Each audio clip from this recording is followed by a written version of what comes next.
I have to start by talking about the absolute whirlwind that is Leslie Thomas. For the longest time, Leslie has been the quintessential antagonist of Fairmont Crest, the woman we all love to hate. She was manipulative, prideful, and always looking for a way to climb the social ladder, regardless of who she had to step on to get there. But ever since that devastating tornado ripped through the town and left her daughter Eva clinging to life, we have been witnessing a profound, almost unbelievable transformation. When Kat Richardson stepped up to donate her liver and save Eva's life, something inside Leslie fundamentally broke, and perhaps it broke for the better. She made a desperate promise to God that she would change her ways if her daughter survived, and now we are finally seeing the rubber meet the road. I have been incredibly skeptical about whether this new and improved Leslie is genuine or just another temporary facade, but the events of this week have completely blown my mind and shifted my entire perspective on her character. Let us unpack the incredibly tense situation between Leslie and the new chief of staff at Garland Memorial Hospital, Dr. Monica McCormick. As we all know, Monica recently dropped a massive bombshell on Leslie, coldly informing her that the hospital was terminating its partnership with Leslie's beloved free clinic. This clinic was Leslie's pride and joy, her supposed ticket to high society redemption, and having it ripped away was a brutal blow. I honestly expected the old Leslie to emerge, the one who would scream, throw a tantrum, and vow to destroy Monica's career.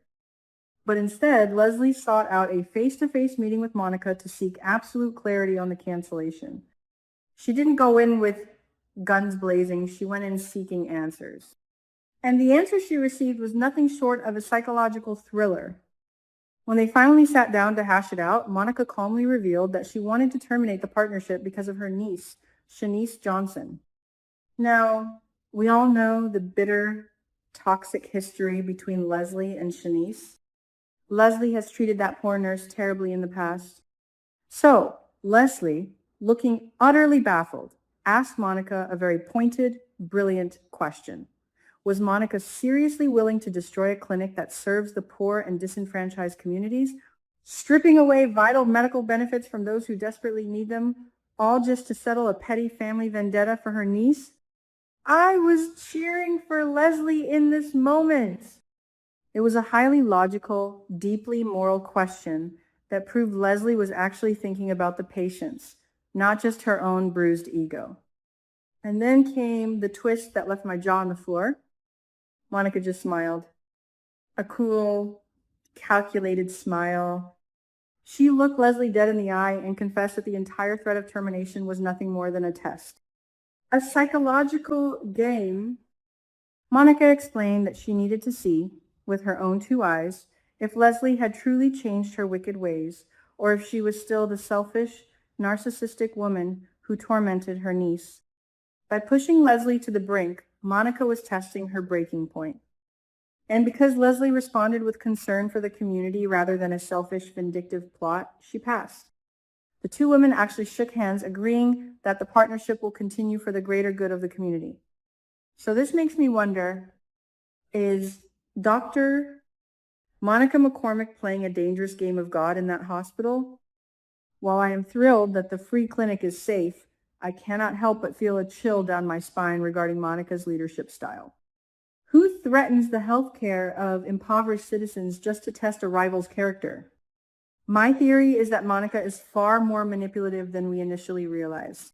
She ended their meeting with a stern warning, reminding Leslie that the partnership could be terminated at any absolute moment if Leslie ever tries to use the clinic for her own personal gain again. Monica has effectively placed a permanent leash on Leslie. It is a brilliant power move, establishing Monica as the undeniable alpha of Garland Memorial, but it also makes me deeply suspicious of Monica's true moral compass. But that's not all. Leslie's reaction to this bizarre test was even more surprising. Instead of just taking the win and walking away, Leslie's protective instincts kicked into overdrive. She immediately headed straight to the police station. Now, knowing Leslie, I assumed she was going to file some sort of harassment complaint. She went looking for Detective Marcel Malone, even bringing snacks. We all know Leslie loves to flirt with Marcel because he is an easy mark for her charms. However, Marcel was nowhere to be found. Instead, Leslie ran into the one man who has absolutely zero patience for her antics, Jacob Hawthorne. What unfolded between Leslie and Jacob was a fascinating character study. Leslie didn't back down. She explicitly asked Jacob for a massive favor. She wanted him to run a full off-the-books background check on Dr. Monica McCormick. Why? Because Leslie is terrified that Monica might be hiding dark secrets. Leslie explicitly brought up the nightmare of Dr. Leah Whitmore, the former chief of staff who was secretly running the illegal plasma ring. Leslie poured her heart out, explaining that she has put her entire soul into this free clinic, and she needs to know, beyond a shadow of a doubt, that Monica isn't another corrupt, criminal doctor like Leah. I was completely stunned by this. Leslie is actually trying to protect the integrity of her clinic. She isn't looking for blackmail material to use against Monica. She is genuinely terrified that her patients might be in danger if the hospital leadership is corrupt again. Jacob's reaction, however, was explosive. He became instantly furious with Leslie, shutting her down completely and aggressively demanding that she leave the precinct immediately. He refused to even entertain the idea of investigating Monica. So this makes me wonder, why did Jacob react with such intense volcanic anger? Yes, Leslie is annoying, and yes, Jacob has never liked her, but his reaction felt entirely disproportionate to her request. My theory is that Jacob is currently drowning in his own severe PTSD and survivor's guilt over the death of Derek Baldwin. He is so consumed by his dangerous, obsessive hunt for the impaler and the remnants of the plasma ring that he cannot handle a civilian like Leslie poking around in hospital corruption. Or perhaps there is a darker possibility. What if Jacob is already secretly investigating Monica? What if he knows something about the new chief of staff that he isn't sharing, and Leslie's questions hit entirely too close to home? Jacob is a ticking time bomb right now, and his aggressive dismissal of Leslie only makes me more curious about what is really going on behind the scenes at Garland Memorial. Despite Jacob's harsh rejection, Leslie's journey of redemption continued, leading to a deeply emotional and incredibly awkward encounter at Orphe Jean's. Leslie ran into Mona Wilson and Jan Morgan. We all know the painful history here. Leslie completely used Mona in the past, treating their supposed friendship as nothing more than a stepping stone to get closer to Nicole Dupree. Mona was deeply hurt by that betrayal, and rightfully so. When Leslie approached them, attempting to mend fences and rebuild their friendship, the tension was palpable. Leslie reached out, but Mona coldly brushed her hand away, physically rejecting the connection. Mona made it crystal clear that she was not ready to just forgive and forget. I felt a pang of sympathy for Leslie in that moment, but I also completely understood Mona's defensive boundaries.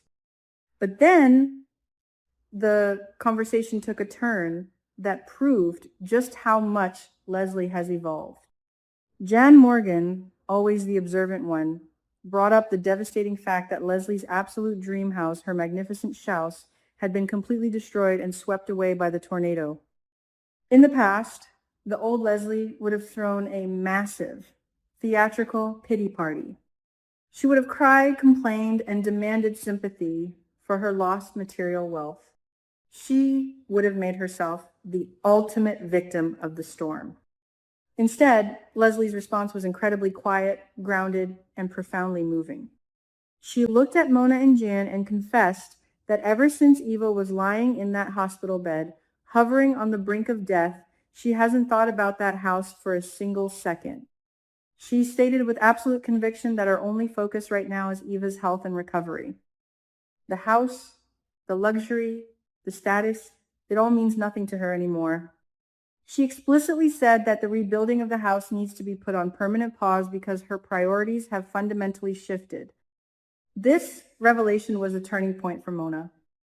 You could see the walls around Mona's heart begin to lower, just a fraction.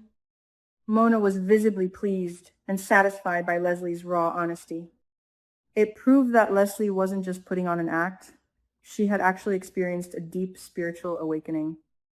Mona, always the wise matriarch, took this opportunity to impart a gentle but firm lesson to Leslie about the true nature of help, charity, and human connection. She reminded Leslie that true redemption isn't bought with grand gestures or free clinics, but with genuine, selfless love and a rejection of superficial materialism. My theory is that Mona will eventually become the spiritual guide that Leslie so desperately needs. Leslie has spent her entire life chasing the wrong things: money, status, and the approval of the Dupree family. Now that she has been stripped of her home and nearly lost her daughter, she is a blank slate.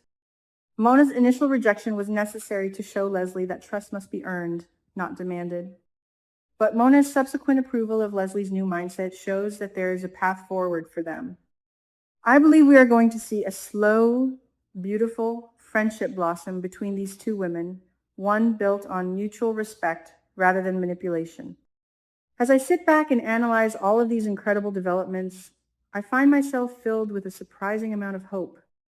Leslie Thomas is actually changing. She passed Monica's twisted psychological test. She actively tried to protect her clinic from potential corruption by seeking out the police. She accepted Mona's rejection with grace and proved that she has let go of her toxic materialism in favor of a mother's pure love. I sincerely hope that this beautiful, positive change in Leslie is permanent. I hope that the writers don't just revert her to a cartoonish villain the moment things get tough.